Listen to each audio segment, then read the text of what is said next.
الحمد لله والصلاة والسلام على نبينا محمد صلى الله عليه وسلم وعلى آله وصحبه أجمعين وبعد. கண்ணியமான இஸ்லாமிய சகோதரர்களே, சகோதரிகளே, தாய்மார்களே, ஒவ்வொரு வாரம் விட்டு ஒரு வாரம், 2 வாரங்களுக்கு ஒரு முறை இந்த இடத்திலே நாம் மார்க்கத்தை படிக்க ஒன்று கூடுகிறோம். தவிர்க்க முடியாத காரணங்களால் சில வாரங்கள் இடைவெளி விடுபட்டாலும் தொடர்ந்தும் இந்த இடத்திலே அமர்ந்து மார்க்கத்தை படிப்பதற்கான வாய்ப்பளித்த அல்லாஹுவுக்கே நாம் அனைவரும் அவனை புகழ்ந்து அவனுக்கே நன்றி கூற வேண்டும். அந்த அல்லாஹுவிடமே நமது எல்லாவிதமான பாவங்களுக்கும் மன்னிப்பு கேட்டு மண்டியிட்டு அவனிடமே மீளுவோம் என்ற உபதேசத்தோடு இன்றைய தலைப்பு, அதாவது வெற்றி பெறுபவர்கள் யார், இதுதான் இன்றைய உரையினுடைய தலைப்பு எனக்கு வழங்கப்பட்டிருக்கிறது. தலைப்பு மட்டுமல்ல, அந்த தலைப்போடு சேர்த்து அந்த தலைப்பில் என்ன பேசணுன்ற விஷயம் கூட சகோதரர்கள் நமக்கு ஒரு அறிவுரை சொல்லியிருக்கிறாங்க. அல்லாஹு தாலா இந்த தலைப்பை படிக்கிற நோக்கம், முதலாவது நான் அட்வைஸ் பண்ணுறேன், எனக்கு உபதேசமாகவும் நான் எதை சொல்கிறனோ அதை நான் எடுத்து நடப்பதோட நீங்களும் அதை அமல் செய்ய வேண்டும். அதுதான் இந்த பயான்ட நோக்கம். பொதுவாக பயான்களை பொறுத்தவரையும் நம்ம கேட்போம், நல்ல பயான், மாஷா அல்லாஹ், அவ்வளவுதான். அது வாழ்க்கையில் நம்ம கேட்ட விஷயங்களில் நாம் ஒரு அளவாவது வாழ்க்கையில் நாம் கொண்டு வர ஆரம்பித்தாதான் அந்த பயான் எதிர்பார்க்கிற நல்ல மாற்றங்களை கண்டிப்பாக அடைய முடியும். கண்ணியமான சகோதரர்களே, இந்த வெற்றி பெறுபவர்கள் யார் என்பதை அல் குர்ஆனிலே, சுன்னாவிலே ஏராளமான இடங்களில் நாம் படிக்கிறோம். அல்லாஹு தஆலா குர்ஆனில் மூமின்கள் வெற்றி பெறுவார்கள் என்று சொல்கிறான். கத் அஃப்லஹல் முஃமினூன், மூமின்கள் வெற்றி பெற்று விட்டார்கள். அஃப்லஹன்னா என்ன அர்த்தம்? Past tense. அவன் வெற்றி பெற்றுட்டான், அவருடைய வெற்றி உறுதியாகிவிட்டது என்று அர்த்தம். அல்லாஹு தஆலா வெற்றியாளர்களை சொல்லும் இடத்துல எல்லாம் நீங்கள் பார்த்தீங்கன்னா அவங்க யாருன்றத அதே வசனத்திலே சொல்லிடுவோம். இப்போ நாம் வெற்றி பெற்று விட்டார்கள் மூமின்கள் என்றால் அவர்கள் வெற்றியாளர்கள், எனவே நானும் ஒரு மூமின், நான் வெற்றியாளர், அப்படி அல்ல. அவங்க யார், அந்த மூமின்கள் எப்படி இருப்பார்கள் என்பதையும் அந்த வசனத்தில் நீங்கள் பார்க்கலாம். உதாரணமாக நீங்கள் சூரா அல் மூமினூன்ல எடுத்து கத் அஃப்லஹல் முஃமினூன், மூமின்கள் வெற்றி பெற்று விட்டார்கள். அல்லதீன ஹும் ஃபீ ஸலாத்திஹிம் காஷிஊன், அவர்கள் தங்களுடைய தொழுகையிலே காஷிஊன், குஷு அப்படின்றது இறையச்சத்தோடு தொழுவாங்கன்னு அல்லாஹ் சொல்லலை. அந்த தொழுகை காஷி குஷு ஆக இறையச்சம் உள்ள ஒரு தொழுகையாக அது இருக்கணும். அப்போ மூமின்கள் வெற்றி பெறுவார்கள் என்பதில் நம்ம ஒரு விஷயத்தை எட் பண்ணணும். என்னடா, அவங்க தொழணும். அப்படின்னு எப்படி தொழணும்? சும்மா வந்தாங்க. அல்லாஹ் குர்ஆன்ல சொல்றான், இதா காமு இல ஸலாத்தி காமு குஸாலா, அவங்க தொழுகைக்கு வந்து நின்றாங்கண்டா சோம்பேறித்தனமாக நிற்கிறாங்க. ஒலா யذ்குரூன அல்லாஹ இல்லா கலீலா, அதில் அல்லாஹ் அவங்க நினைக்கிறாங்களே இல்லை. அல்லாஹு அக்பர்னு தக்பீர் கட்டினா நாளைக்கு என்ன நடக்கணும், நாளை நண்டு என்ன நடக்கணும் பிளான் தான் போகுது. ஆனால் ஷைத்தான் அப்படி உண்டாக்குறான். இது யார்? ரசூலுல்லாஹ் சொன்னாங்க, ஹின்ஸப் என்று ஒரு ஷைத்தான் நிற்கிறான். அவனோட டியூட்டி என்னென்னா, நீங்கள் தொழுகையில் தக்பீர் கட்டிக்க பிறகு உங்களோட எண்ணங்களில் வந்து அவன் விளையாடுவான். அந்த தொழுகையுடைய அந்த ஹகீகத், அந்த ரூஹானியத், அந்த உயிரோட்டம் இல்லாமல் போகும். அப்போ தொழுகையாளிகள் வெற்றி பெற்று விட்டார்கள் என்ற உடனே அந்த தொழுகையாளிகள் உள்ளச்சத்தோடு தொழுகையை நிறுத்துவாங்க. அப்போ நல்லா தெரிஞ்சு கொள்ளணும். அது மாத்திரமல்ல, பொதுவாக நாம் ஒரு சில இபாதத்துகளை அல்லாஹ் சொல்லி அந்த இபாதத்துகளில் வெற்றி இருக்கிறது என்றால் அந்த இபாதத்தை உடைய மக்கள் எப்படி இருக்கணுன்றதையும் பார்க்கணும். உதாரணமாக நீங்கள் தொழுகை என்பது மனிதனுடைய அமல்களில் முதலாவது விசாரிக்கப்படக்கூடியது. ஃபர்ஸ்ட் கொஸ்டின் என்ன தெரியுமா? நீ தொழுதியா? ஆமாம், நான் தொழுதையாண்டா அடுத்தது அவனோட விஷயமெல்லாம் லேசாகுது. இல்லை தொழல்ல, இல்லாட்டி நேரத்துக்கு தொழல்ல, அல்லது நான் தொழுகையில் பொடுபோக்காயிருந்தேன்டா அவனோட அடுத்த விஷயமெல்லாம் கஷ்டமாகும். எனவே ஒரு மனிதனுக்கு மறுமையில் கேட்கப்படுற முதல் கேள்வியே தொழுகைதான். அப்போ தொழுகை என்பது வெறுமனே தொழுகை என்று அல்லாஹ் சொல்லலை. இன்ன ஸலாத்த, தொழுகை இருக்கிறது மூமின்கள் மீது நேரம் குறிக்கப்பட்ட ஒரு கடமையாக, நேரத்துக்கு அது நிறைவேற்றும். அப்ப தொழுகையின் மூலம் வெற்றி என்றால் அந்த தொழுகையை உரிய முறைப்படி தொழுதாத்தான் அது வெற்றி. அல்லாஹு தஆலா குர்ஆன்ல சில இடங்கள்ல சொல்றான், ஹல் அதாவது நுனப்பிஉக்கும் பில் அக்ஸரீன அமாலன், அமல் செய்றாங்க, ஆனால் அமல் செய்து கொண்டே நஷ்டவாளிகளாக இருப்பவர்களை உங்களுக்கு சொல்லி தரட்டுமா? நல்ல அமல் செய்றாங்க, தொழுகிறாங்க, நோன்பு பிடிக்கிறாங்க, எல்லாம் பண்றாங்க. அல்லாஹ் சொன்னா எப்படி, ஹல் நுனப்பிஉக்கும் பில் அக்ஸரீன அமாலன், அமல் செய்து கொண்டே நஷ்டவாளிகளாக இருப்பவர்களை நபியே உங்களுக்கு சொல்லட்டுமா? என்னப்பா அமல் செஞ்சா நஷ்டம் அடையலாமா? அமல் செஞ்சு எப்படி நஷ்டமா இருக்கு? அல்லாஹ் சொல்றான், அல்லதீன வல்ல சஅயுஹும் ஃபில் ஹயாத்தித் துன்யா, அவங்களோட உலகத்திலே அவர்களது முயற்சிகள் எல்லாம் வீணாகிவிட்டது. ஆனால் அவங்க நினைச்சிட்டு இருக்கிறாங்க, வஹும் யஹ்சபூன அன்னஹும் யுஹ்சினூன சுன்ஆ, அவங்க நினைக்கிறாங்க நாங்க என்னவோ நல்ல வேலையை செய்யறோம்னு நினைக்கிறாங்க.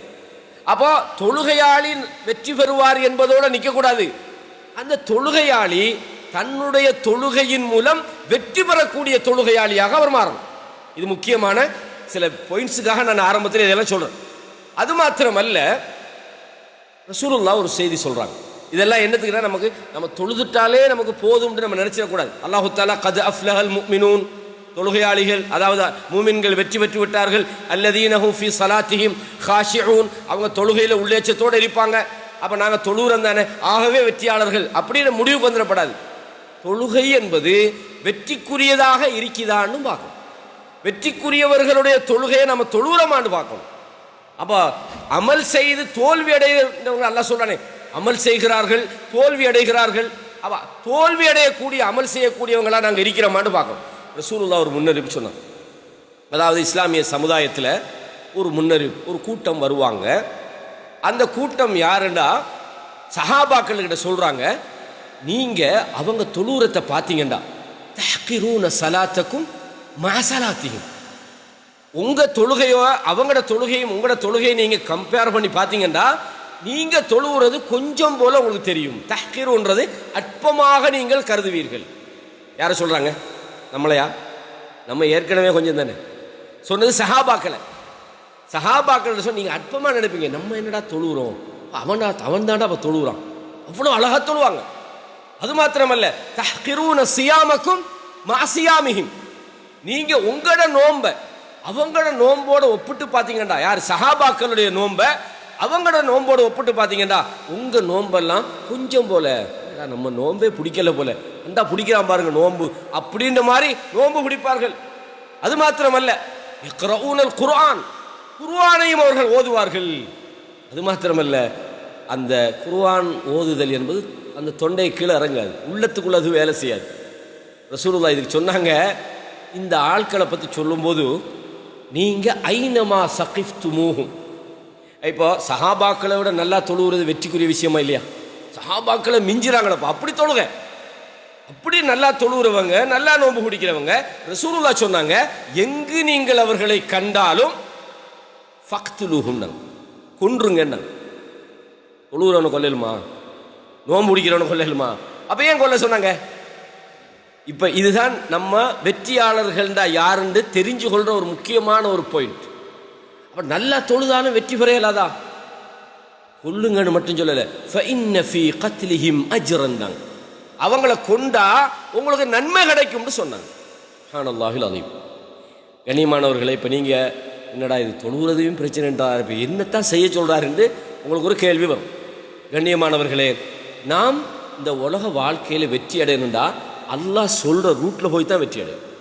இல்லை நான் தொழுகிறேன் தானே, நான் நோன்பு குடிக்கிறேன் தானே, நான் ஹஜ்ஜிக்கு போகிறேன் தானே, நான் உம்ராவுக்கு போகிறேன் தானே, நான் தர்மம் கொடுக்குறேன் தானே, இது மட்டுமல்ல, இதையும் தாண்டி ரசூலுல்லாஹ் ஒரு முறை சொல்கிறாங்க. தொழுது கிடிக்கிறாங்க, ஒரு நபி தோழர் போகிறாரு. அல்லாஹ்வுடைய தூதரே ஸல்லல்லாஹு அலைஹி வஸல்லம் அவங்க நல்லா இப்போ ரசூலுல்லாஹ் தொழுகை எப்படி காலெல்லாம் வீங்கிற அளவுக்கு தொழுவாங்க. முதல் ரகாத்தில் சூரத்துல் பக்கரா போகும், அதுக்கு பிறகு ஆல இம்ரான் போகும், அப்படியே அந்த அளவுக்கு விடிய விடிய தொழுகிற ரசூலுல்லாஹ்.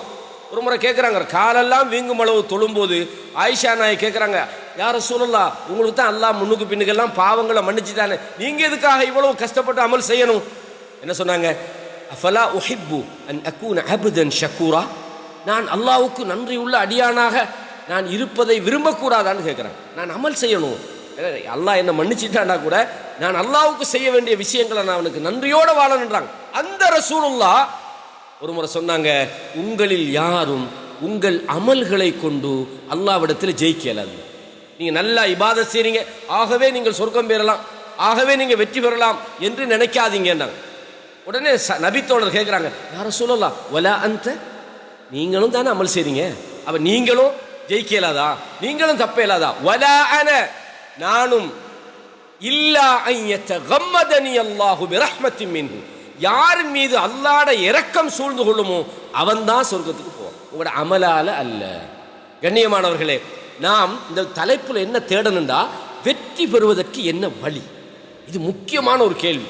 நான் தொழுகை மட்டும் வெற்றிக்கான ஒரு பாதை அல்ல, அந்த தொழுகை எப்படி இருக்கணும்ன்றது முக்கியமான ஒரு பாதை.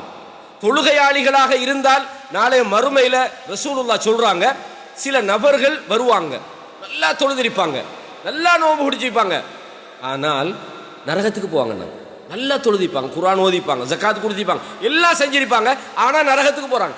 ஏன் போறாங்க என்றால் அவங்க தொழுகையில் எடுத்த கவனத்தை, இபாதத்துகளில் எடுத்த கவனத்தை அதை அழிஞ்சு போகாம பாதுகாக்கிறதுல எடுக்கல. இதுதான் முக்கியமான விஷயம். சொன்னாங்க ஸல்லல்லாஹு அலைஹி வஸல்லம், சில பேர் வருவாங்க, அவங்கள சொன்னாங்க அதாவது அத்ததுரூன மனில் முஃப்லிஸ், முஃப்லிஸ்ண்டா யாருன்னு தெரியுமான்னு கேட்டாங்க. முஃப்லிஸ்ன்னு நம்ம தமிழில் சொல்லணும்னா வங்குரோத்துக்காரன்னு சொல்லுது. அப்போ தமிழ்நாட்டில் சொல்லுவாங்க ஓட்டாண்டின்னு சொல்லுவாங்க. ஓட்டாண்டி தானே, ஓட்டாண்டி தானே சொல்லுவாங்க, அப்துல் ஹக் ஓட்டாண்டின்னு சொல்லுவாங்க, வங்குரோத்துன்னு சொல்லுது. வங்குரோத்துக்காரன் யாருன்னு தெரியுமானா நம்ம பார்சையில் சஹாபாக்கள் சொன்னாங்க, யாருக்கிட்ட காசு பணம் இல்லையோ, யார் ஒழுங்கான தொழில் இல்லையோ அவன் தான் வங்குரோத்தில் இருக்கிறாங்க. சொன்னாங்க, நீங்கள் நினைக்கிற வங்குரோத்தை பற்றி நான் கேட்கல. வங்குரோத்துனா என்ன தெரியுமா, உங்களில் ஒருவர் நல்லா தொழுதிப்பார், நோன்பு பிடிச்சிருப்பார், ஆனால் அவர் பிற மனிதர்களுடைய விஷயத்தில் ஒரு ஆளை பற்றி புறம் பேசிப்பார், ஒரு ஆளுக்கு அநியாயம் பண்ணிப்பார், ஒரு ஆள்கிட்ட வாங்கினதை கொடுத்திக்க மாட்டார், ஒரு ஆளுக்கு துரோகம் பண்ணிப்பார். அப்போ அல்லாஹ் என்ன செய்கிறான், நாளைய மறுமையில் அங்கே பணமும் இல்லை காசும் இல்லை திருப்பி கொடுக்கறதுக்கு, அங்கே உங்களோட நன்மை தான் அதை ஈக்குவலாக்கும். நீங்கள் செய்த நன்மைகள், யாருக்கெல்லாம் நீங்கள் பிறருக்கு அநியாயம் பண்ணினீங்களோ, யாருடைய ஹக்கையெல்லாம் நீங்கள் வாங்கிட்டு கொடுக்கலையோ, யார விஷயத்தில எல்லாம் நீங்கள் தப்பா நடந்தீங்களோ அவர்களுக்கு கொடுக்கப்படும். கொடுத்தா முடிஞ்சு போச்சு. இப்போ இவர் தொழுகை முடிஞ்சுது, இவர் நோன்பு முடிஞ்சா இப்போ நன்மை இல்லை, இன்னும் கொஞ்சம் பேர் நிற்கிறாங்க கொடுக்கறதுக்கு. இப்போ என்ன பண்ணுறது? அல்லாஹ் என்ன செய்யலாம் தெரியுமா, அவன் பாவத்தை எல்லாம் இவர தலையில் தட்டுவான், அள்ளி கட்டு தொழுதாள், கடைசி நரகத்துக்கு போறாருன்னு ரசூலுல்லாஹ் சொன்னார். இப்போ என்ன விளங்குதுண்டா, நாம் தொழுகிறோம் இபாதத் செய்கிறோம் என்பதோடு நமது வெற்றி முடியலை. நாம் தொழுகிறதோட பிறர் விஷயத்தில் நாம் எப்படி நடந்து கொள்கிறோம். முன்சஃபில் நிற்பார், ஆனால் பார்த்தா ஊருடைய அவர் செக்கு எல்லாம் பவுண்டாகி பெரிய பிரச்சனைக்குரிய ஆளாக அவர் இருப்பார், எல்லா சீட்டுங்களையும் பார்ப்பார், தொழுகையும் செய்கிறாரு, இங்கிட்ட அதையும் பண்ணுறாருன்னா அப்போ நாம் சக்ஸஸ் ஆன ஒரு லைஃப்பை நோக்கி போகலன்னு அர்த்தம். கண்ணியமான இஸ்லாமிய, இதெல்லாம் தகவல்களாக உங்களுக்கு நான் சொல்கிற விஷயம். இப்போ அல்லாஹு தஆலா திருமறை குர்ஆனில் சொல்கிறான், சின்ன ஒரு அத்தியாயம், நான் நினைக்கிறேன் இந்த சபையில் பாடம் இல்லாத ஆட்க இருக்க வாய்ப்பில்லை, எல்லாருக்கும் தெரிஞ்ச அல்லாஹ் சொல்கிறான், வல் அஸ்ர்ன்றான், காலத்தின் மீது சத்தியமாக, காலத்தின் மீது சத்தியமாக, இன்னல் இன்சான லஃபீ குஸ்ர், நிச்சயமாக மனிதன் நஷ்டத்தில் இருக்கிறான். பொதுவாக அல்லாஹு தஆலா ஒரு விஷயத்தை சொன்னா அந்த விஷயத்தை அல்லாஹு தஆலா இப்போ வரையறுக்கிறான். இப்போ இந்த வசனம் இதோட முடிஞ்சா நம்ம யாருமே அல்லாஹ்விடத்தில் ஜெயிக்க முடியாது, எல்லாரும் தோல்விதான். அப்போ அல்லாஹு தஆலா பொதுவாக சொல்லிட்டு இதில் இருந்து தப்புறதுக்கு என்ன வழின்றத அடுத்த வசனங்களில் சொல்றான். இந்த வசனம், இந்த சூரா அல் அஸ்ர் இருக்குது, இந்த அத்தியாயத்தை மட்டும் நம்ம சரியாக அமல் செஞ்சோண்டா இது போதும் நம்மளோட வாழ்க்கைக்கு. இது முக்கியமான ஒரு விஷயம். நம்ம அடிக்கடி ஓதுறோம், சின்ன பிள்ளைகள் ஓதுறாங்க, நமக்கு பாடமாக்குறதுல யாராவது குயிக்காக தொழணுண்டா இந்த சூறா தான் ஓதுறோம். உண்மையாக சொல்ல போனால் இந்த சூறா ஒல் அஸ்ரி இன்னல் இன்சான லஃபீ குஸ்ர் முடிஞ்சு ருக்குக்கு போயாச்சு. அந்த அளவுக்கு சின்ன ஒரு சூறா, ஆனால் நமது வாழ்க்கையினுடைய வெற்றியை நமக்கு சொல்லித் தருகிற ஒரு சூறா. சூறா சின்னது தானே, இதுல எல்லாம் என்ன இருக்க போகுது அப்படின்னு நினைக்கிறேன். ரசூலுல்லாஹ் குல் ஹுவல்லாஹ் சூறாவை குர்ஆனில் 3ல் 1ன்னாங்க. நீ ஓதினா 3ல் 1 ஓதின போல 3 முறை நீங்கள் குல் ஹுவல்லாஹ் ஓதினா முழு குர்ஆன் ஓதின நன்மை கிடைக்கும்னாங்க ரசூலுல்லாஹ். ஏன்? அந்த சூறாவில் அவ்வளவு விஷயத்தை அல்லாஹு தஆலா வைத்திருக்கிறார். இந்த அத்தியாயத்தை பாருங்க, காலத்தின் மீது சத்தியமாக. கடந்த வாரம் முபாரக் மதனி இந்த வசனத்தில் இந்த காலம் சம்பந்தமாக, காலம் பொன்னானது என்று பேசும்போது இதை பேசினாங்க. உண்மையிலேயே நம்மளோட டைம் எல்லாம் இருக்குதானே, ரொம்ப இம்பார்ட்டன்ட். நம்மட நேரங்கள் எதற்காக நாம் செலவழிக்கிறோம்ன்றது அல்லாஹ் விசாரிப்போம். ரசூலுல்லாஹ் சொன்னாங்க, லா தஸூலு கதம அபதின், ஒரு அடியானுடைய பாதம் நகராது 4 விஷயத்துக்கு அவன் ஆன்சர் பண்ணணும். அதில் முக்கியமானது என்ன? ஒன்று, அவனோட காலம், அவனோட நேரத்தை எப்படி கழிச்சான்னு சொல்லும், அவனோட உடம்பை எதுக்காக பயன்படுத்தினான்னு சொல்லும், அவனோட பொருளாதாரத்தை அல்லாஹ் விசாரிப்பான். மின் ஐ நக்தஸபஹு வஃபீமா அன்ஃபகஹு, எங்கிருந்து நீ பொருளாதாரத்தை சம்பாதிச்சா. பொதுவாக நம்மளல்ல, இன்றைக்கு சமுதாயத்தில் உள்ள ஒரு மைண்ட் செட்டப் என்னடா, வெளிநாட்டுக்கு வந்து ஒரு கம்பெனியில் சேர்ந்துட்டா எந்த பக்கத்தாலேயாவது காசை கொடுத்து வச்சிடும். இது ஹலாலா ஹராமா, இல்லை அது ஓமான் தானே, அது துபாய் தானே, அது சவுதி தானே. அந்த ஹராம் ஹலால் பேணுதல் இல்லாமல் நிறைய பேரை பார்க்குறோம். நமக்கு சம்பளத்துக்கு ஒரு உதாரணத்துக்கு சில விஷயங்களை சொல்கிறேன். இது தலைப்பல்ல. நம்ம சம்பளத்துக்கு ஒரு 10,000 ரூபா தந்து நம்மளை வச்சுக்கிறோம். நமக்கு ஒரு வேலையை பொறுப்பு தந்துக்கிறாங்க. நாம் ஒரு ஒரு பர்ச்சேசிங் மேனேஜர் வைப்போமே, ஒரு உதாரணத்துக்கு சொல்கிறேன். நமக்கு என்ன அமானிதம்? பர்ச்சேசிங்கில் உன்னோட பெஸ்ட்டை நீ செய்யும், அதுக்கு தான் உனக்கு 10,000 சம்பளம் வழங்க சொல்லு. இவர் என்ன செய்வார்டா, போய் கம்பெனிகளோட பேசிக்கொள்வார், எனக்கு ஒரு இத்தனை வீதம் தந்துடும் அப்படின்ட்டு. அவர் ஒரு எக்ஸ்ட்ரா ஒரு கம்பெனிக்கு என்ன செய்வார், கம்பெனிக்கு 10 ரூபாய்க்கு கிடைக்க வேண்டிய ஒரு பொருளை இவர் 11 ரூபாய்க்கு வாங்கிட்டு வருவாராம். ஏன்னா இவருக்கு கீழே தானே எல்லாம் இருக்கும், 1 ரூபா இவருக்கு கமிஷன். அப்போ இந்த மாதிரியான பொருளாதாரம் சம்பாதிக்கிற விஷயத்தில் நிறைய மோசடிகள் இன்றைக்கு நடக்குது. அது எந்த நாட்டில் செஞ்சாலும் சரி, தப்பான முறையில் நம்ம பொருளாதாரம் சம்பாதிக்கக்கூடாது, விசாரிக்கப்படும். அப்போ அல்லாஹ்வுடைய தூதர் சொன்னாங்க, மின் ஐ நக்தஸபஹு வஃபீமா அன்ஃபகஹு, எந்த ரூட்ல நீ அதை சம்பாதித்தாய், எந்த வழியில செலவழித்தாய், ஏன் காஸ்தானே, எதை வேண்டாம் நான் வாங்குவேன், என்ன வேண்டாலும் செய்வேன்னு சொல்ல இயலாது. அப்போ இது முக்கியமான ஒரு விஷயம். அதில் முக்கியமானது என்னென்றால், உன்னுடைய நேரத்தை நீ எப்படி கழிக்க. இன்னைக்கு நம்மளோட நிறைய பேர் நேரங்கள் நம்ம பாவமான விஷயங்கள்லையும் கழிக்கிறோம். பிரயோசனமே இல்லாமல் நம்மளோட நேரங்கள் கழிக்கப்படுது. நம்ம பார்க்கணும், நம்ம செய்கிற இந்த வேலையால் அல்லாஹ் இடத்துல கூலி கிடைக்குமா, உலகத்தில் யாருக்காவது ஒரு நன்மையாக இருக்குமா, அல்லது நமக்காவது உடல் ரீதியாக இதில் என்ன சரி ஒரு நல்ல ஒரு உடல் பயிற்சி இருக்குமா, எந்த பிரயோசனம் இல்லைண்டா அந்த வேலையை கைவிட்டுரும். அல்லாஹ் பாதுகாக்கணும். பொதுவாக நம்ம இந்த என்டர்டைன்மெண்ட் வரும்போது நம்மளோட நேரங்கள் நிறைய வேஸ்ட் ஆகுது. அல்லாஹ் நம்மளை பாதுகாக்கணும். அந்த நேரங்களை பெருமதியாக எப்போவுமே நம்ம ஞாபகம் வச்சுக்கொள்ளணும். நாளைய மறுமையில் அல்லாஹ்வுக்கு முன்னால் நிற்கும் போது வஉதியல் கிதாப், அவனுடைய ஏடு அவனுக்கு முன்னால் இருக்கும். ஃபதரல் முஜ்ரிமீன முஷ்ஃபிகீன மிம்மா ஃபீஹி, அந்த ஏட்டை பார்த்துட்டு கெட்டவர்கள் எல்லாம் பயந்து போய் விடுவார்கள். மாலி ஹாதல் கிதாப், இந்த ஏட்டுக்கு என்ன நடந்திருக்கிறது, இது லா யுகாதிரு சகீரத்தன் வலா கபீரத்தன் இல்லா அஹ்சாஹா, சின்னது பெருசு என்று எதுவுமே இல்லையே, அனைத்தும் பதியப்பட்டிருக்கிறது. அல்லாஹ் நான் என்ன செய்ய போறேன்னு கதறுகிறார். அங்கு கதறி வேலை இல்லை, இங்கு நாம் செய்கிற ஒவ்வொரு விஷயமும் அல்லாஹ்விடத்தில் எழுதப்படுகிறது. மா யல்ஃபிது மின் கௌலின், நாம் எந்த ஒரு வார்த்தையை பேசினாலும் அது எடுத்தெழுதப்படாமல் இருப்பதில்லை. அல்லாஹ் குர்ஆன்ல இன்னொரு இடத்துல ஒரு செய்தியை சொல்றான், வகுல்லு இன்சானின் அல்ஸம்னாஹு தாயிரஹு ஃபீ உனுகி, ஒவ்வொரு மனிதனுடைய பதிவேடும் எங்க இருக்கு தெரியுமா, அவனுடைய கழுத்திலே மாட்டப்பட்டிருக்கிறது. அல்லாஹ் என்ன செய்வான், வனுக்ருஜு லஹு யௌமல் கியாமத்தி கிதாபன் யல்காஹு மன்சூரா, கியாமத்துடைய நாளிலே அவன் வாசிக்கிற ஏடாக நாம வெளியாக்கி விடுவோம். அல்லாஹ் சொல்றான், இக்ரா கிதாபக், உன்னுடைய பதிவேட்டை நீனே வாசிச்சு பார்ப்பா.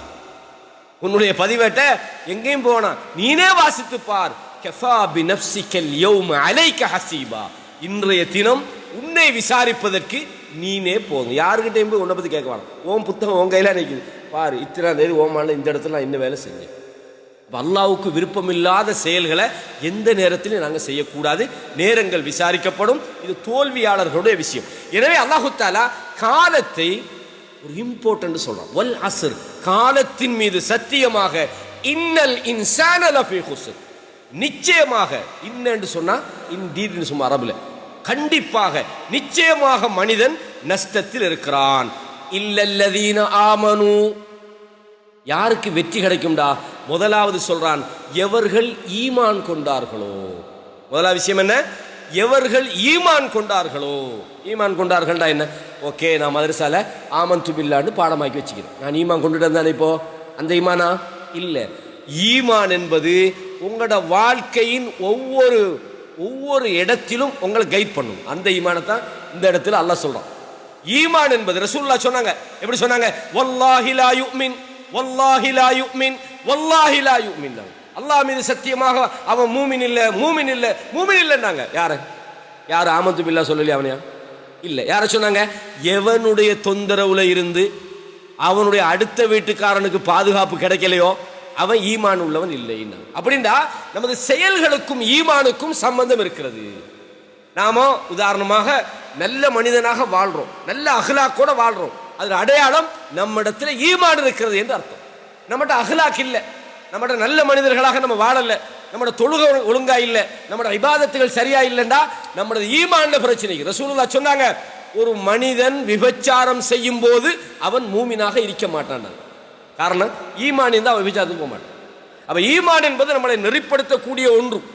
எனவே தான் ரசூலுல்லாஹ் எல்லாத்துக்குமே அக்மலுல் முஃமினீன ஈமானன், பூரணமான ஈமான் உள்ள மூமின் யார் தெரியுமா?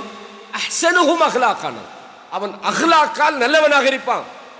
நல்ல அஹ்லாக்கு யார் கிடைக்குதோ அவன் தான் கம்ப்ளீட் ஈமான் உள்ளவன். யார்கிட்ட அஹ்லாக்கு குறைய குறைய அவன் ஈமானில் பிரச்சனை இருக்கிறது. இதைத்தான் ரசூலுல்லாஹ் ஈமானை சம்பந்தப்படுத்தி நிறைய விஷயங்களை சொன்னாங்க.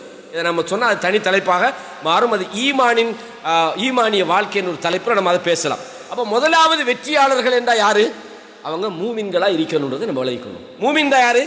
அவன் சகோதரத்துவத்தில் அது வெளிப்படும். ரசூலுல்லாஹ் சொன்னாங்க, தரல் முஃமினீன ஃபீ தவாத்திஹிம் வ தராஹுமிஹிம் வ தஆத்துஃபிஹிம், மூமின்களை அவங்க ஒருவருக்கு ஒருவர் அன்பு செலுத்துவது, ஒருவருக்கு ஒருவர் அன்பை பரிமாறுறது, உதவி செய்யறது, இதுல நீங்க எப்படி அவங்கள பார்ப்பீங்கடா? கமஸலில் ஜஸத், நீங்க ஒரு உடம்பு மாதிரி பார்ப்பீங்க. ஒரு உடம்பு தான். ஈமான் உள்ளவர்கள்னா எப்படி பாங்கன்னா ஒரு உடம்ப மாதிரி பாங்க. இதஷகா மின் உதுவுன், அந்த உடம்புல ஒரு பகுதிக்கு ஏதாவது ஒரு வருத்தம் வந்தால் ததஆ லஹு சாயிருல் ஜஸத், ஏனைய பகுதிகள் அதற்காக வருத்தப்படுது. அப்படின்னு அர்த்தம் என்னடா? யாராவது நம்மோட இருக்கக்கூடிய ஒரு சகோதரிக்கு ஒரு பிரச்சனை, அல்லது நமது முஸ்லிம் சமுதாயத்துக்கு எங்கேயாவது ஒரு பிரச்சனை, எங்கேயாவது ஒரு நாட்டில் பிரச்சனை, அது இந்தியாவிலே ஆயிக்கலாம், பலஸ்தீன்ல ஆயிக்கலாம், சவுதியிலே ஆயிக்கலாம், யமன்ல ஆயிக்கலாம், ஓமான்ல ஆயிக்கலாம், முஸ்லிம் சமுதாயத்துக்கு ஒரு பிரச்சனைடா அவனுக்கு இங்க வலிக்குது, அவனுக்கு கவலை வருது. யா அல்லாஹ் இந்த சமுதாயத்தை காப்பாத்தியா அல்லாஹ், அந்த சிரியாவில் பாதிக்கப்படுற மக்களை காப்பாத்தியா அல்லாஹ், பலஸ்தீனத்தில் பாதிக்கப்படுற மக்களை காப்பாத்தியா அல்லாஹ், அதே மாதிரி இந்தியாவில் பாதிக்கப்படுற மக்களை காப்பாத்தியா அல்லாஹ், ஸ்ரீலங்காவில் பாதிக்கப்படுற இந்த உணர்வு ஒரு மூமினுக்கு வரணும். அதுதான் ஈமான் ஏற்படுத்த வேண்டிய சரியான விளைவு. இது கேட்டா நான் மதரசால ஆமது பில்லாஹ் வ மலாயிகத்திஹி வ குதுபிஹி வ ருசுலிஹி பாடமாகிறேன். ஆகவே ஈமான், அந்த ஈமான் அல்லாஹ் அங்க சொல்லல. ஆகவே நீங்கள் வெற்றி பெறவனுமாக இருந்தால் உங்கள் வாழ்க்கை ஈமானிய வாழ்க்கையாக இருக்க வேண்டும். இது முக்கியமான முதலாவது அளவுகோல். அப்ப ஈமான் என்றவுடன் நம்ம ஒரு வார்த்தை அல்லது ஈமானியத்தில் சில தொழுகை நோன்பு போன்ற செயல்பாடுகள், அவர் ஈமான் உள்ளவர், ஏன் நல்லா தொழுறா தானே, அதை மட்டும் வச்சு பார்க்கப்படாது. ரசூலுல்லாஹ் சொன்னாங்க, நான் ஏற்கனவே சொன்னேன், எங்கு கண்டாலும் கொன்று விடுங்கள் என்று சொல்லப்பட்டவர்கள் ஏன் அவங்கள ரசூலுல்லாஹ் கொல்ல சொன்னாங்க? நல்லா தொழுகிறவங்க தானே, நல்லா நோன்பு பிடிக்கிறாங்க, நல்லா குர்ஆன் ஓதுறாங்க, அப்ப ஏன் கொல்ல சொல்லணும்? அப்படின்னா அவங்க தொழுகையில, குர்ஆன் ஓதுறதுல, நோன்பு பிடிக்கிறதுல, ஏன் இபாதத்துகளில் எடுத்த அந்த கவனத்தை எதில் எடுக்கல? அல்லாஹ்வை நெருங்கிறதுக்கான அந்த சரியான பாதையில் அவங்க போகல. அவங்கள பற்றிய வரலாறுகள் நமக்கு தெரியும், படிச்சிருப்போம். கண்ணியமான இஸ்லாமிய சகோதரர்களே, அப்போ நாங்க வெற்றி பெறணுமாக இருந்தால் முதலாவது வழி என்னன்னு கேட்டா, நாங்க ஈமானோட வாழணும். அந்த ஈமான் என்பது நமது சகோதரத்துவத்தில் பிரதிபலிக்கணும், நமது வாழ்க்கையில பாவத்திலிருந்து நம்மளை தடுக்கணும், நமது அண்டை வீட்டோட எப்படி நடக்கிறத தடுக்கணும்.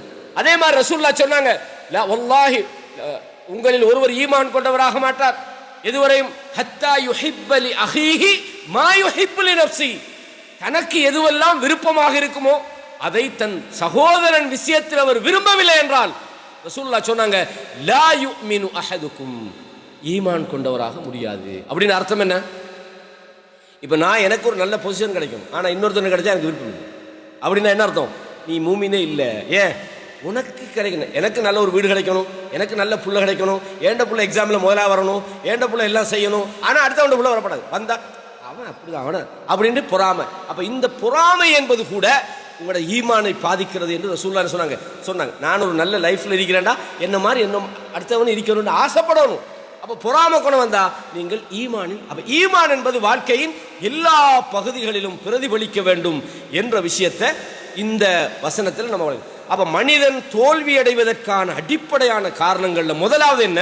அவன் வாழ்க்கை ஈமானியத்துக்கு அப்பாற்பட்ட வாழ்க்கையாக இருப்பது, ஈமானை இழந்த வாழ்க்கையாக இருப்பதுன்றதை நாங்க முதலாவது தெரிஞ்சு கொள்ளணும். இரண்டாவது வசனம் என்றா இல்லல்லதீன ஆமனு வ அமிலுஸ் ஸாலிஹாத், முக்கியமான அடுத்த விஷயம் அமல், சாலிஹான நல்ல அமல்களில் ஈடுபடணும். அப்பதான் நீங்க சரியான வெற்றிக்குரிய மனிதர்களாக இருப்பீங்க. உங்களோட அமல் சாலிஹானதாக இருக்கும். அப்ப அமல் எப்ப சாலிஹா இருக்கும்? நாங்க ஒரு வேலையை செய்வோம், அந்த வேலை மூலம் அல்லாஹ்விடத்தில் நமக்கு நன்மை கிடைக்கணுமாக இருந்தால் ஆக முக்கியம் என்ன தெரியுமா? நம்மட சகோதரர் இந்த தலைப்பு தரும்போது அதை தனியே எழுதி தந்தார். இதை சொல்லாமல் இந்த தலைப்பு நான் சொன்னேன், இதை நீங்களே பேசியிருந்தால் நல்லா இருந்தீங்க. காரணம் என்னன்னா, அது அவர் சொன்னதல்ல, ஒவ்வொரு மனுஷனுக்கும் தெரிய வேண்டிய விஷயம். அது புரியுதா? நாங்கள் அமல் செய்கிறோண்டா அந்த அமல் ஆக முக்கியமானது. நிறைய பேர் தோல்வி அடைகிற இடம் இதுதான். நிறைய பேர், நான் உட்படத்தான், எனக்கும் தான் சேர்த்து சொல்கிறேன். நாளைக்கு அல்லா இடத்துல போய் ஏப்பா உனக்கு இல்ம தந்தனே, நீ என்ன செஞ்சான்னு அல்லா ஒரு கேள்வி கேட்போம். அப்போ நான் இப்போ அமல் செய்கிறேன், என்ன செய்கிறேன்? நான் இந்த பேப்பரில் பயான் நோட் பண்ணல எடுத்துக்கிட்டு வந்து உங்களுக்கு விளக்கப்படுத்தி எல்லாம் பண்ணுறேன். இப்போ நான் இதை ஏன் செய்யணும்? நான் இன்றைக்கு பயானுக்கு வராமல் இருந்தால் என்ன, நான் இந்த ப்ரோக்ராம் செய்யாமல் இருந்தால் என்ன அப்படின்னா, ஒவ்வொரு மனிதனுக்கும் அல்லாஹு தாலா ஒரு நியமத்தை கொடுத்தா அந்த நியமத்தை அல்லாஹ் நாளைய மறுமையில் உங்களுக்கு ரிமைண்ட் பண்ணுவான். உங்களுக்கு பொருளாதாரம் தந்திருந்தா அல்லாஹ் நாளைக்கு என்னப்பா உனக்கு நல்ல வேலையை தந்த, கம்பெனியில் இவ்வளோ சம்பளம் எடுத்திய, இவ்வளோ ப்ராப்பர்ட்டி வாங்கினே, எல்லாம் செஞ்சிய, இதை வச்சு நீ எனக்காக என்ன செஞ்சான்னு ஒரு கொஸ்டின் ஒன்று உங்களுக்கு இருக்குது. உங்களுக்கு அல்லாஹ் தந்த நியமத்துக்கு ஒரு ஆன்சர் பண்ணணும். அதுக்காக நான் இதெல்லாம் செய்ய மாட்டேன்னு ஒரு ஆள் ஒதுங்கேலுமா? ஏலாது. 3 நபர்கள் விசாரிக்கப்படுறாங்க. அதில் முதலாவது நபர் யாரு? அல்லாஹ் ஒரு ஆளுக்கு நல்ல பொருளாதாரத்தை கொடுத்தான். அல்லாஹ் அதை ஞாபகப்படுத்துறான், உனக்கு இப்படியெல்லாம் தந்தனே, எனக்காக நீ என்ன செஞ்சான்னு கேட்குறான். அந்த மனிதர் சொல்றாரு, உனக்காகவா? இவ்வளோ பகலாக நான் தான் தர்மம் கொடுத்துக்கிட்டே இருந்தேனே அப்படின்னு. தர்மமெல்லாம் கொடுத்தது உண்மைதான், ஆனால் அதை எனக்காக செய்யலையப்பா நீ. புரியுதா? யாருக்காக செஞ்சா? மக்கள் உன்னை மாஷா அல்லாஹ் அவர் ஹாஜியார் நல்லா கொடுப்பார், யார் கேட்டாலும் இல்லைன்னு சொல்ல மாட்டார். அந்த பேர் உனக்கு தேவை. அதை டிரெக்டாவோ இன்டெரக்டாவோ நீ எதிர்பார்த்தா, என்னட்ட கூலி எதிர்பார்க்கலையே, நீ இங்கே வந்து ஒன்றும் எதிர்பார்க்கல, நீ செஞ்ச செயலுக்கான கூலி உலகத்தில் நீ எதிர்பார்த்தது கிடைச்சி போச்சு. புரியுதா உங்களுக்கு என்ன சப்ஜெக்ட்? இப்போ நான் சொல்கிறேன், என்னென்னு கேட்பான்ல, உனக்கு கொஞ்சம் இந்த குர்ஆன் ஹதீஸ் எல்லாம் கொஞ்சம் விளங்கப்படுத்தியிருந்தேனே, ஹதீஸ் எல்லாம் நீ படிச்சியே பாஸ் செய்ய, என்ன செஞ்சா? நான் தான் பயானெல்லாம் பண்ணினது உண்மைதான், நீ பப்ளிசிட்டிக்கு பயன் பண்ணிட்டு இங்கே வந்து கூலி கேட்கலுமா? புரியுதா உங்களுக்கு? நான் இந்த வேலையை செய்கிறேன்டாலும் அல்லாஹ் எனக்கு நீ தந்த அமானிதத்தை நான் நிறைவேற்றுறேன். அல்லாஹ் எனக்கு எந்த விஷயத்தை நீ படித்து தந்தையோ, எந்த விஷயத்தை நீ எனக்கு இல்ம தந்தையோ, அந்த இல்முக்கு நான் செய்ய வேண்டிய கடமை இருக்குது, அதைத்தான் நான் செய்யணும். இதில் நான் ஒரு பிரபல்யம் ஆகிறதுக்கோ, நான் ஒரு பேச்சாளர் ஆகிறதுக்கோ, அல்லது உங்கள்கிட்ட என்ன சரி ஃபைனான்சியலி டிரெக்டா இன்டெரக்டா என்ன சரி எதிர்பார்த்துக்கிட்டோ நான் இதை செஞ்சேன்டா, மறுமையில் போய் அல்லா இடத்துல கூலி கிடைக்குமா? அப்போ சாலிஹான செயல் என்பது, அந்த செயல் சாலிஹா இல்லையான்னு தீர்மானிக்கிறது என்ன? நம்முடைய இஹ்லாஸ். நாளைய மறுமையில் சில பேர் அல்லாஹ் கொண்டு வந்து, நான் சொன்னேன் 3 பேர். முதலாவது நபர் ஒரு பணக்காரர், அவர்கிட்ட அல்லாஹ் விசாரிக்கிறான். அதுக்காக இப்போ இல்மு எனக்கு இருக்குது, இல்லை நான் செஞ்சால் எனக்கு இந்த பிரபல்யமான எண்ணமெல்லாம் வருது, நான் மக்கள்கிட்ட அப்படிலாம் வருது, ஆகவே இந்த வேலையை உடையலுமா? விட்டா ஏன் செய்யலைன்னு அடுத்த கேள்வி வைப்பானே. அப்போ நான் செய்யவும் வேணும், அதை அல்லாஹ்வுக்காகவும் செய்யணும். ஆகவே அமல் செய்வது என்பது முக்கியம் அல்ல. நாளைய மறுமையில் அல்லாஹ்வுடைய முன்னால அல்லாஹ் சொல்றான், அவங்களோட அமல்களை எல்லாம் கொண்டு வருவோம். அந்த கொண்டு வந்த அமல்களை எல்லாம் ஃபஜஅல்நாஹு ஹபாஅம் மன்சூரான், பரத்தப்பட்ட புழுதி மாதிரி ஆகிவிடும்.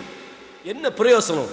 கண்ணியமான இஸ்லாமிய சகோதரர்களே, நாம் வெற்றி பெற வேண்டுமாக இருந்தால் நாம் ஈமானோடு சேர்த்து நல்ல செயல்பாடுகளில் ஈடுபட வேண்டும். அது நல்லதா இல்லையா என்று தீர்மானிக்கிற முக்கியமான விஷயம் என்னென்றால் நமது இஹ்லாஸ். இன்னைக்கு எது ஷோவுக்கு தான் எல்லாமே. இன்னைக்கு உலகத்தில் நம்ம நிறைய பார்க்குறோம், எல்லா விளம்பரம். ஏன்னா பாதிக்கப்பட்ட மக்களுக்கு ஒரு அரிசி மூட்டையை கொடுக்குறான், அரிசி மூட்டையோட விலை 100 ரூபாய் 200 ரூபாய் 500 ரூபாய் 1000 ரூபாய்ங்க. இவன் ஃபோட்டோ பிடிச்சி மீடியாலெல்லாம் போட்டு நாங்கள் அரிசி கொடுத்தோம், நாங்கள் பருப்பு கொடுத்தோம், பானை வச்சுக்கிட்டு பிரெட்டை வச்சுக்கிட்டு ஃபோட்டோ பிடிச்சி அவங்களையும் கேவலப்படுத்தி, இவங்க என்ன, நாங்கள் ஒரு அதாவது சில ஒரு தேவைக்காக ஒரு நிறுவனம் ஒரு ஆதாரத்துக்காக ஒரு ஃபோட்டோ எடுக்கிறன்றது அது அந்தந்த சூழ்நிலையை பொறுத்து. நான் அந்த இடத்துக்கு போகலை. இவர் நீ கொண்டு கொடுக்குறது எனக்கு ஃபோட்டோ எடுத்து வச்சுக்கிறியா, நீ அந்த ஃபோட்டோ எடுத்து நான் இவ்வளோ இது கொடுக்குறேன்டான். அப்போ நீங்கள் இதெல்லாம் கொடுத்து போட்டு இந்த ஃபோட்டோ எல்லாம் எடுத்து நீங்கள் ஃபேஸ்புக்கில் சோசியல் மீடியாவில் போட்டுட்டு, யா அல்லாஹ் உனக்காக நான் அரிசி கொடுத்தேன்டா, சோசியல் மீடியாவில் எல்லாம் கிடச்சிட்டு அங்கே போ, உன்னோட லைக்கு, உன்னோட கமெண்ட்டு, உன்னோட ஜிசாக்கல்லா, உன்னோட மாஷா அல்லா அங்கே போய் பாரு. சுப்ஹானல்லாஹில் அஸீம். எனவே கண்ணியமானவர்களே, நாம் அல்லாஹ்விடத்தில் அமல் செய்கிறோம் என்பது முக்கியமல்ல, நமது அமல் அல்லாஹ்விடத்தில் ஏற்றுக்கொள்ளப்படுகிறா. பாருங்க, அல்லாஹு தாலா இப்ராஹிம் அலைஹிஸ்ஸலாத்துக்கு சொன்னால் காபத்துல்லாவை புனர்நிர்மாணம் செய்யுங்க. யார் சொன்னது? அல்லாஹ் சொன்னான். அந்த வேலையை செஞ்சு முடிஞ்சு கேட்குறாங்க, ரப்பனா தகப்பல் மின்னான்னா, யா அல்லாஹ் எங்கிட்ட இதை ஏற்றுக்கொள், யா அல்லாஹ் இதை ஏற்றுக்கொள். அல்லாஹ் தானே சொன்னான், அல்லாஹ்வுக்கு தானே செஞ்சாங்க. ஆனாலும் ஒரு அமலை நம்ம செய்யும் போது, யா அல்லாஹ் இந்த அமலை என்னட்டு நீ ஏற்றுக்கொள்ளு என்கிற அந்த இஹ்லாஸான துஆவும், அந்த செயல் அல்லாஹ்வுக்காக செய்யப்பட வேண்டிய ஒரு முக்கியமான அடிப்படையை நம்ம தெரிஞ்சு கொள்ளும். இப்போ நம்ம நிறைய பேர் உண்மையிலே துரதிர்ஷ்டவசமும் தான், சில விஷயங்கள் நமக்கு நினைச்சாலும் அதை தவிர்ந்து கொள்ள முடியாத அளவுக்கு இருக்குது. நம்ம ஹஜ்ஜி உம்ராவுக்கு போகிறோம். நம்ம ஹஜ்ஜி உம்ராத்துக்கு எதுக்கு போகிறோம்? அல்லாஹ்வுக்காக போகிறோம், செலவழிக்கிறோம், அங்கே போய் ஹஜ்ஜி செய்கிறோம், உம்ரா செய்கிறோம். நாம் என்ன செய்கிறோம்? நான் வாரக்கிழமைக்கு உம்ராவுக்கு போகிறேன், நான் வாரக்கிழமைக்கு ஹஜ்ஜிக்கு போகிறேன்னு சொல்ல வேண்டிய நிற்பந்தோம். சொல்லாட்டியாலும் பாருங்கள் உஸ்மாவை போய்த்தாரு அப்படின்னு கூட்டாளிமார் கிடையாது, அது வேறு பிரச்சனையாகும். ஒரு உதாரணத்துக்கு சொல்லணும். ஆனால் உண்மையிலேயே நம்ம இதில் கவனமாக இருக்க வேண்டிய விஷயம் என்ன தெரியுமா? நம்ம சொல்கிறது என்பது ஒரு ஃப்ரெண்ட்ஷிப்புக்காக, ஊருக்கு போகும்போது சொல்கிறது தானே, வெக்கேஷன் போகிறோம், வைத்து வாரோம், துவா செஞ்சுக்கணும், அந்த மாதிரியான நோக்கத்தில் ஒரு பயணம் போகிற அந்த நெருக்கமானவங்ககிட்ட சொல்கிறது என்ற அடிப்படையில் நீங்கள் சொன்னால் தப்பில்லை. இதையே ஒரு விளம்பரமாக நீங்கள் செஞ்சீங்களா இருந்தால் போகிற உம்ரா செலவழிக்கிற காசு வேஸ்ட். ஏன்? அதில் இஹ்லாஸ் இல்லையே. அப்போ ஆக முக்கியமானது சாலிஹான அமல் என்று நீங்கள் ஒன்று அல்லாஹ்விடத்தில் ஏற்றுக்கொள்ளப்படணும்டா அதுக்கு 2 நிபந்தனை. இது சாலிஹானது யார் சொல்லணும்? இது அல்லாஹ் அதை ஏற்றுக்கொள்ளணுமா? இந்த முதலாவது இஹ்லாஸ் இருக்கணும். அதில் இமாம்கள் சொல்கிறாங்க. 2வது நினைக்கணும், நபி வழியின் அடிப்படையில் அதை செஞ்சீங்க. முக்கியமாக தொழுகை எடுங்க. நம்ம தொழுகிறோம், அல்லாஹ்வுக்காக தொழுகிறோம், அல்லாஹ் கண்டிப்பாக நமக்கு நன்மை தருவோம். அந்த தொழுகை அல்லாஹ்விடத்தில் நன்மைக்குரியதாக ஏற்றுக்கொள்ளப்படணுமாக இருந்தால் அல்லாஹ் சொன்ன மாதிரி செஞ்சால் தான் அது அல்லாஹ். இல்லை நான் செஞ்சேன் தானே, நீ செஞ்சதுக்கு நான் சொன்னது செஞ்சியா? இது முக்கியமான ஒரு விஷயம். அப்போ அமல் என்பது எப்படி, அந்த நான் ஏற்கனவே சொன்ன ஒரு கூட்டம் ரசூலுல்லாஹ் சொன்னாங்களே, அவங்க தொழுகிறாங்க, நல்லா நோன்பு குடிக்கிறாங்க, குர்ஆன் ஓதுறாங்க, எங்கே கண்டாலும் கொன்றுங்க. அப்போ ஏன்றால் அந்த அமல் விஷயத்தில் அந்த அமல் அவங்களுக்கு பிரயோசனம் இல்லை. அப்படி பயனற்ற செயல்பாடுகளை உடையவர்களாக நாம் மாறிவிடக்கூடாது என்ற 2வது விஷயம். 3வது விஷயம் என்னடா, வத்தவாஸவ் பில் ஹக், சத்தியத்தை நீ சொல்லும். வத்தவாஸவ் பிஸ் ஸப்ர், சத்தியத்தை சொன்னா என்ன நடக்குது தெரியுமா? உனக்கு பிரச்சனை வரும். பிரச்சனையே வரையில்லைண்டா நீ உஸ்மாமே இருக்கணும். நமக்கு என்ன போச்சு, அவன் செஞ்சா செஞ்சுட்டு போடணும், நமக்கு என்ன? நம்ம உண்மையிலே சொல்லப்போனா மிக பலவீனமான ஒரு நிலைமைக்கு நானும் தான். சில நேரத்தில் சில நபர்கள் மார்க்கம் தடுத்த ஒரு வேலையை செஞ்சுட்டு இப்போ என்ன மனசில் இங்கே என்ன சொன்னால் அவருக்கு என்ன சரி மனசில் நினைப்பாரோ, இல்லாட்டி இவர் தப்பாக நினச்சி கொள்வாரோ அப்படின்ட்டு நான் போகிறேன். ரசூலுல்லாஹ் ஒரு விஷயத்தை சொன்னாங்க, நம்ம எல்லாரும் யோசிக்க வேண்டிய விஷயம் இது. என்ன தெரியுமா? மன் ரஆ மின்கும் முன்கரன், உங்களில் யார் தவறை காணுகிறாரோ என்ன செய்யணும்? ஃபல் யுகையிர்ஹு பியதி, அதை அவர் தன்னுடைய கரத்தால் கையர் என்றா என்ன அர்த்தம் தெரியுமா? தடுக்கிறதில்ல. என்ன சொன்னாங்க? ஃபல் யுகையிர்ஹு பியதிஹிண்டா, கரத்தால் அதை மாற்றி விடட்டும். நாங்கள் ரசூலுல்லாஹ் ஒரு வார்த்தை வழங்க என்னது, அதை தடுக்கிறதுன்றதுக்கு வேற வார்த்தை இருக்குது, விளங்குதா? ரசூலுல்லாஹ் இந்த இடத்துல சொல்றாங்க அதை மாத்திருங்கன்றாங்க. உங்க புள்ள ரசூலுல்லாஹ் பாருங்க, ஹசன் ரலியல்லாஹு அவங்க ஜகாத்துக்குரிய ஈச்சம்பழத்தை சாப்பிட்றாங்க. சொல்லிக்க வேண்டியது, பரவாயில்ல சின்ன பிள்ளை தானே சாப்பிட்டு போடும், உடனே அதட்டுறாங்க, அதை தடுக்கிறாங்க. இது ரசூலுல்லாஹ் நிறைய இடங்களில் சொல்றாங்க. அப்போ ஒரு மனிதர் தவற கண்டா ஃபல்யுகையிர்ஹு பியதி, கரத்தால் நிறுத்தி விடட்டும். நமக்கு அந்த ஈமான் வரல, நமக்கு அதை கரத்தால் போய் பிடுங்கி வீசி எரிஞ்சு இதெல்லாம் செய்யாதீங்கன்னு சொல்ற அளவுக்கு நம்ம இல்லை. 2வது கட்டம் என்ன? உங்களுக்கு முடியலைண்டா ஃபபிலிசானிஹி, நாவால சொல்லுங்க. இதுக்கு இதெல்லாம் தேவையில்லாத வேலை செய்றீங்க, இது மார்க்க ஹராம் இல்லையா, நீங்கள் இது செய்யலாமா அப்படின்னு சொல்லுங்க. சரி அதுவும் முடியலை, ஃபஇல்லம் யஸ்தி ஃபபிகல்பி, உள்ளத்தாலையாவது எனக்கு இதுக்கு சம்பந்தம் இல்லை, அல்லாஹ் என்ன காப்பாத்திரு, இந்த செயலுக்கு எனக்கு சம்பந்தம் இல்லை சொன்னாங்க ஸல்லல்லாஹு அலைஹி வஸல்லம். தாலிக அத்அஃபுல் ஈமான், இதுதான் ஈமான்ட கடைசி நிலைமை. அப்படின்னா வழங்குதா? நீ உள்ளத்தாலையும் வெறுத்து ஒதுங்கலன்னு சொன்னா இதுக்கு மேல உனக்கிட்ட ஈமான் இல்லை. சுப்ஹானல்லாஹில் அஸீம். அப்போ ஒரு தவறை காணும் போது நம்ம தடுக்கணும். நம்ம நினைக்கப்படாது நம்ம சொல்லி என்ன கேட்கவா போறான், நமக்கு தேவையில்லையே. நான் பல முறை இந்த தலைப்பில் இந்த சப்ஜெக்ட் பேசிக்கிறேன். நான் இந்த இடத்துல கூட நான் சொல்லி நினைக்கிறேன். ரசூலுல்லாஹ் ஒரு உதாரணம் சொல்றாங்க. இந்த உதாரணத்தை பாருங்க. மஸலுல் காயிமி ஃபீ ஹுதூதில்லாஹி வல் வாகிஇ ஃபீஹா. ஒரு ஆளுங்க உட்கார்ந்துக்கிட்டு சாராயம் குடிச்சிருக்கான்னு வைங்க உதாரணத்துக்கு. அதை நான் உட்காந்துக்கிட்டு குடிக்கிறார், என்ன அவர் தானே குடிக்கிறார், நானா குடிக்கிறேன், இல்லை நம்ம குடும்பத்தில் யாராவது குடிக்கிறாங்களா, இல்லையே, குடிச்சிட்டு போட்டு நமக்கு என்ன பிரச்சனை அப்படின்னு நான் நினைக்கிறேன். இதுக்கு ரசூலுல்லாஹ் ஒரு உதாரணம் சொல்றாங்க தெரியுமா? மஸலுல் காயிமி ஃபீ ஹுதூதில்லாஹி வல் வாகிஇ ஃபீஹா கமஸலி கௌமின் இஸ்தஹமு அலா ஸஃபீனத்தின். ஒரு கப்பல்ல 2 தட்டி, அதுல துண்டு குலுக்கி போடுறாங்க, மேல் தட்டில் கொஞ்சம் பேர் இருக்கிறாங்க. இது உதாரணமே, ரசூலுல்லாஹ் சொல்கிற சஹீஹான ஹதீஸில் வர உதாரணம். மேல் தட்டில் கொஞ்சம் பேர், கீழ் தட்டில் கொஞ்சம் பேர்.